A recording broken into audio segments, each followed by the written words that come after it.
Hello, I'm Mary V. Today let's talk about playing off the string but with plenty of tone.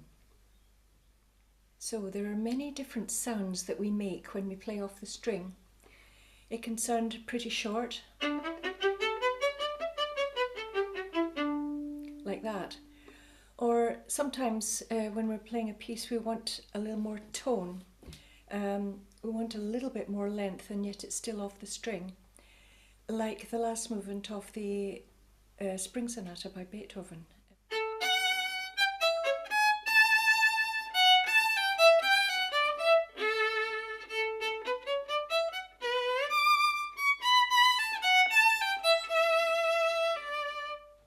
One of the great keys to playing off the string is not to let the bow land straight down onto the string, like that.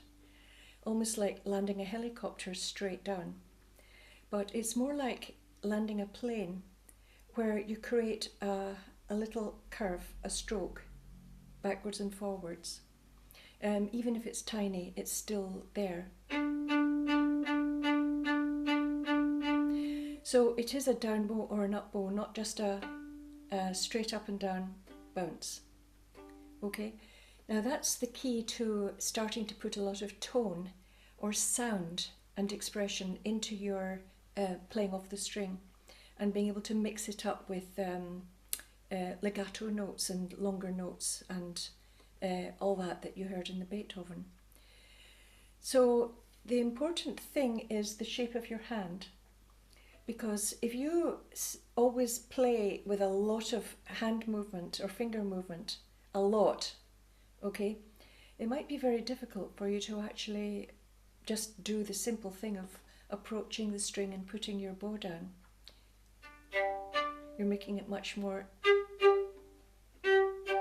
complicated by doing a lot of this, right? So it may be that that's a little bit too much when you're doing this action. But you do need a bit of flexibility, you need a bit of cushioning. You're creating a little curve.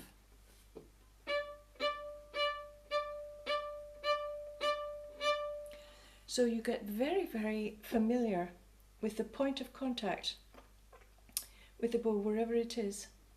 And your arm always goes to that point where it's the optimal point to play off the string, no matter what kind of playing off the string you're doing. See if you can go to a mirror or film yourself.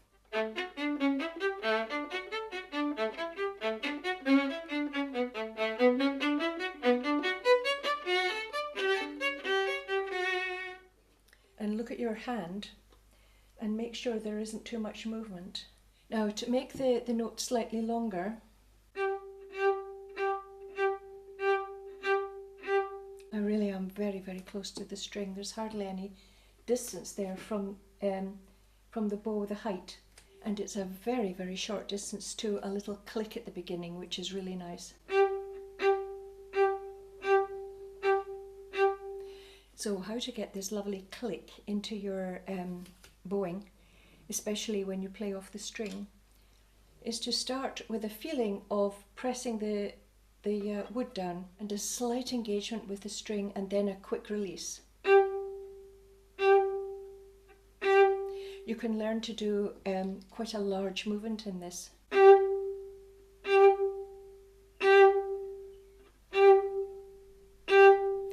Now that gives you the opportunity to put a lot of colour and expression into your notes as you get used to doing that.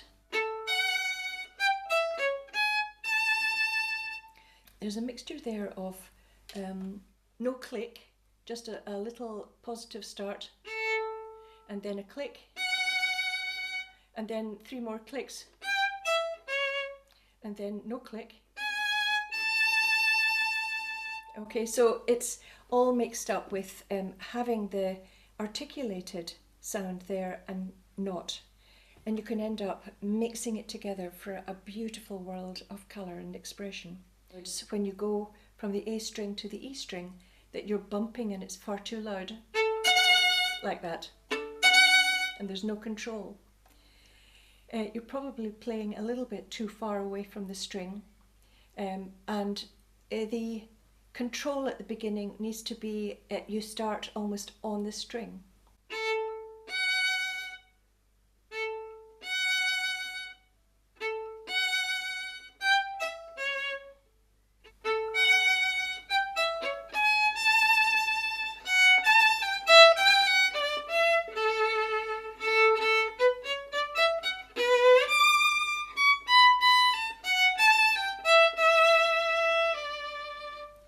So there are spaces in between all of those notes. There's different types of playing off. There's longer notes, there's softer notes, and notes with a great deal of articulation.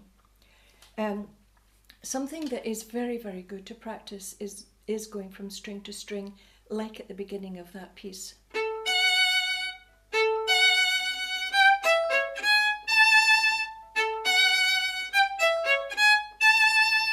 See that G sharp there? Just getting the exact end and the beginning of the next note exactly right. It's quite a tricky thing. Without bumping the A.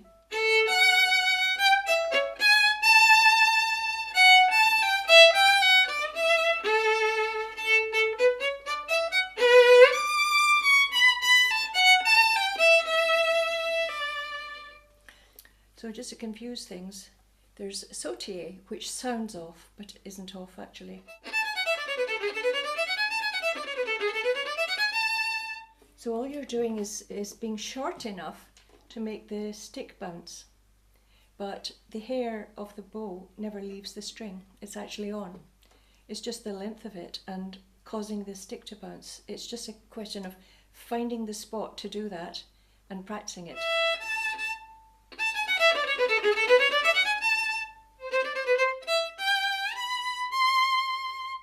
So the goal of the bow hold is really to be able to mix all types of playing together. On, off, long, short, loud, quiet. So the best way to practice it is to isolate each one and make sure that you can do each one. Legato, off the string, articulated playing, sautier, and just tackle it one by one. And if you need to make any adjustments to your bow hold, or you feel you're using far too much fingers, it's all getting in the way, try using a flatter wrist. It's a very good idea to have a flatter wrist and allow the cushioning to happen with the forearm and the wrist. So I hope you enjoy playing your Beethoven, and I'll see you next time. Bye for now. Bye.